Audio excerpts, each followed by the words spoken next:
Handa na naman natin ang ating lulutuing ulam.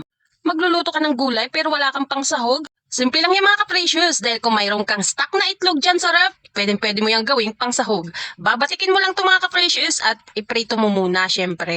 Mabilis lang naman itong lutuin mga ka-precious kaya pagkasalang mo, ilang segundo, luto agad yan. Pagkaluto nga nito mga ka-precious, isisit aside mo muna to at dapat palamigin muna natin bago natin hiwain dahil baka mapaso tayo. Charis! Ganito nga ang ginagawa ko mga ka-precious pag nagluluto ako ng gulay. Pag wala akong pangsahog pero mayroon akong stock na itlog sa ref, pwede na yung mga ka-precious. Pagkahalo nga nito mga ka-precious ay agad naman ako nagpainit ng mantika sa kawali para naman maisalang agad natin ng mga isda. Dahil magpiprito din tayo mga ka-precious para meron tayo ipa-partner sa ating lulutuing gulay. Masarap talaga pag may gulay ka, dapat ang partner mo prito dahil yan ang the best na partner. Habang hinihintay na natin na maluto itong ating pritong isda, hihiwain muna natin itong ating pritong itlog kanina para naman maihanda na itong mga ka-precious. At huli na pala natin yan ilalagay mga ka-precious. Pag naluto na yung gulay, saka pa natin ilalagay yung ating pritong itlog.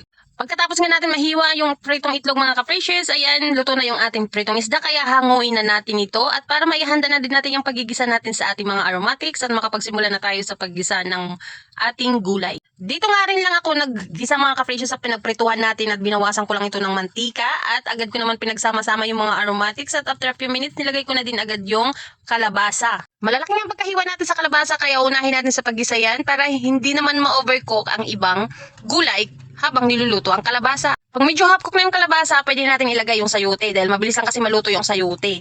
Then, tatimplahan na natin to ng paminta and then bitchin. Yan lang ang ginamit ko mga ka-precious at saka yung ating oyster sauce. Naglagay din ako dyan ng kalahating chicken cubes para medyo may lasa namang manok ang ating vegetable. Kaya after a few minutes, nilagay na din natin yung sitaw. At dahil ayoko ma-overcook yung sitaw, kaya huli ko na to nilagay mga ka-precious. Masarap kasi ito pag medyo crunchy pa siya. Sa mga oras na to ay luto na yung kalabasa at sayote mga ka-precious kaya hintayin na lang natin ma-half cook yung ating sitaw para pwede na nating hanguin.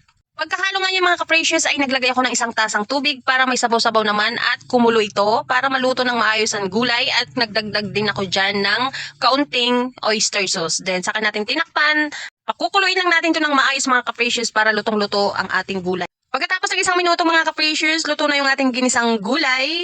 O, di ba napakasarap nito mga ka-precious dahil medyo crunchy pa siya, lalong-lalo na yung kalabasa kahit ang tagal niyang niluto. Pag malalaki talaga yung hiwa ng kalabasa mga ka-precious, inuuna ko talaga to dahil napakatagal nitong lutuin. Gayon pa man, luto na yung ating ginisang gulay. Pero di pa dyan nagtatapos dahil ilalagay pa natin yung prinitong itlog. Baka nakalimutan nyo. Chari. At ito na nga yung ating finished product mga ka-precious. Lutong-luto na siya. At napakasarap niyang tingnan.